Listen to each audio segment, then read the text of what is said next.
Assalamualaikum warahmatullahi wabarakatuh. Salam sehat untuk kita semua. Perkenalkan, nama saya Wawan Ari Kuncoro. Saya mahasiswa FISIP Prodi Ilmu Hukum, Universitas Terbuka. Yang terhormat Bapak Ibu dosen atau tutor Bahasa Indonesia dan seluruh masyarakat Indonesia, dimanapun Anda berada. Segala puji hanya milik Allah Subhanahu wa Ta'ala. Salawat dan salam hanya ditunjukkan kepada Nabi Muhammad Sallallahu Alaihi Wasallam, kepada keluarga, sahabat-sahabatnya, dan para pengikutnya. Baik, pada kesempatan ini saya akan membahas tentang pengetahuan tentang coronavirus dan cara pencegahan dan penanganannya. Baik, apa sih itu coronavirus? Coronavirus merupakan keluarga besar virus yang menyebabkan penyakit pada manusia dan hewan.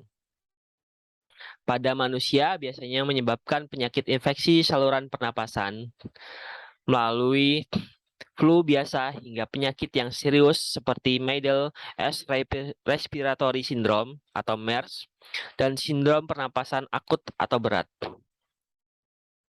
Service Acute Respiratory Syndrome atau SARS. Coronavirus jenis baru yang ditemukan pada manusia sejak kejadian luar biasa muncul di Wuhan, Cina pada Desember 2019. Kemudian diberi nama Severe Acute Respiratory Syndrome Coronavirus 2 atau SARS-CoV-2 dan menyebabkan penyakit Coronavirus Disease 2019 atau COVID-19. Apa saja sih gejala pada COVID-19 ini? Gejala umum berupa demam lebih dari 30 derajat Celcius, batuk kering, dan sesak nafas. Dan kadang juga tidak bergejala. Jika ada orang yang dalam 14 hari sebelum muncul gejala tersebut pernah melakukan perjalanan ke luar negeri atau daerah-daerah yang terjangkit atau pernah merawat kontak erat dengan penderita COVID-19, maka terhadap orang tersebut akan dilakukan pemeriksaan laboratorium lebih lanjut untuk memastikan diagnosisnya. Bagaimana manusia bisa terinfeksi COVID-19? Seorang dapat terinfeksi pada penderita COVID-19. Penyakit ini dapat menyebar melalui tetesan kecil yang disebut droplet dari lubang hidung atau mulut pada saat batuk atau bersin. Droplet tersebut kemudian jatuh pada benda di sekitarnya. Kemudian jika ada orang lain menyentuh benda tersebut yang sudah terkontaminasi dengan droplet tersebut, lalu orang itu menyentuh mata, hidung, atau mulut, atau bagian wajah lain, maka orang itu terdapat terinfeksi COVID-19. Atau bisa juga seorang terinfeksi COVID-19 ketika tanpa sengaja menghirup langsung droplet penderita. Inilah yang menyebabkan mengapa kita penting untuk menjaga jarak lebih kurang 1 meter dari orang-orang yang sakit. Tentu saja memakai masker juga. Sampai saat ini, para ahli masih terus melakukan penyelidikan untuk menentukan sumber virus, jenis paparan, dan cara penularannya. Tetap pantau sumber informasi yang akurat dan resmi mengenai perkembangan COVID penyakit ini ya. Bagaimana sih cara penanganan COVID-19? Cara pencegahannya? Baik, cara pencegahannya, beberapa cara yang bisa dilakukan untuk mencegah penularan virus ini adalah yang pertama, menjaga kesehatan, kebugaran agar stamina tubuh tetap prima dan sistem imunitas atau kekebalan tubuh meningkat. Yang kedua, mencuci tangan dengan benar secara teratur menggunakan air yang mengalir dan sabun atau hand scrub berbasis alkohol. Mencuci tangan sampai bersih selain dapat membunuh virus yang mungkin ada di tangan kita. Tindakan ini juga merupakan salah satu tindakan yang mudah dan murah. Sekitar 98% penyebaran penyakit bersumber dari tangan. Oleh karena itu, menjaga kebersihan tangan adalah hal yang sangat penting, efisien, dan murah. Yang ketiga, Ketika batuk atau bersin, tutup hidung dan mulut menggunakan tisu atau lengan bagian atas, bukan dengan telapak tangan. Hindari kontak erat dengan orang lain atau berpergian ke tempat umum. Yang selanjutnya, hindari kontak dengan orang lain yang memiliki gejala. Selanjutnya, hindari menyentuh mata, hidung, mulut, segitiga wajah, tangan, menyentuh banyak hal yang dapat terkontaminasi virus.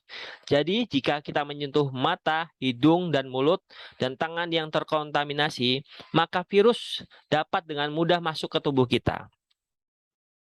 Gunakan masker dengan benar hingga menutup mulut, hidung, Anda sakit atau saat berada di tempat umum. Buang tisu dan masker yang sudah digunakan ke tempat sampah dengan benar, lalu cucilah tangan Anda.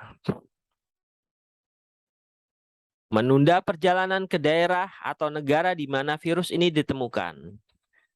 Yang selanjutnya, hindari bepergian keluar rumah saat Anda merasa kurang sehat, terutama jika Anda merasa demam, batuk, dan sulit bernapas.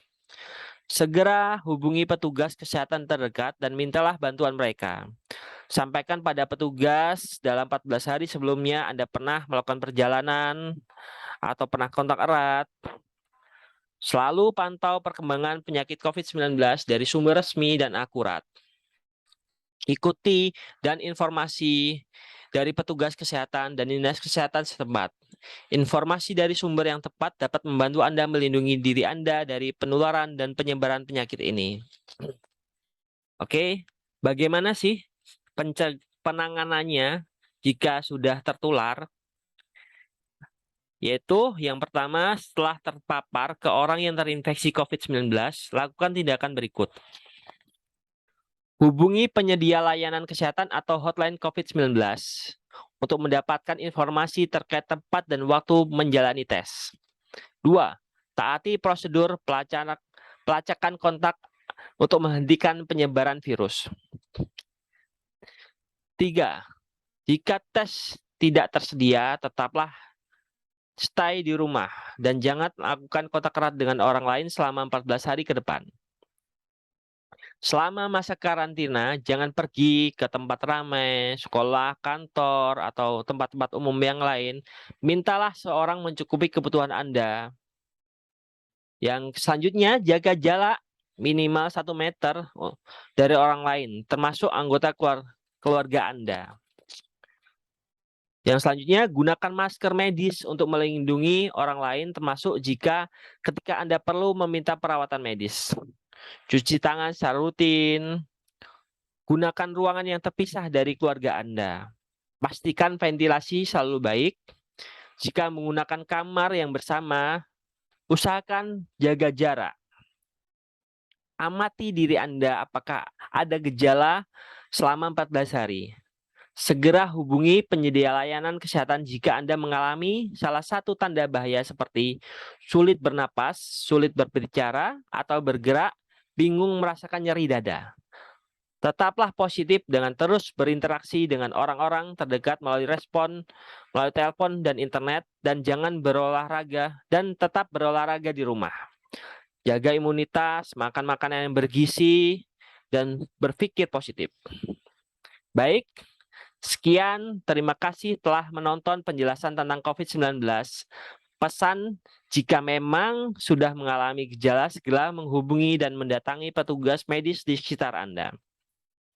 Jaga selalu kesehatan Anda dan selalu menerapkan pola hidup yang sehat.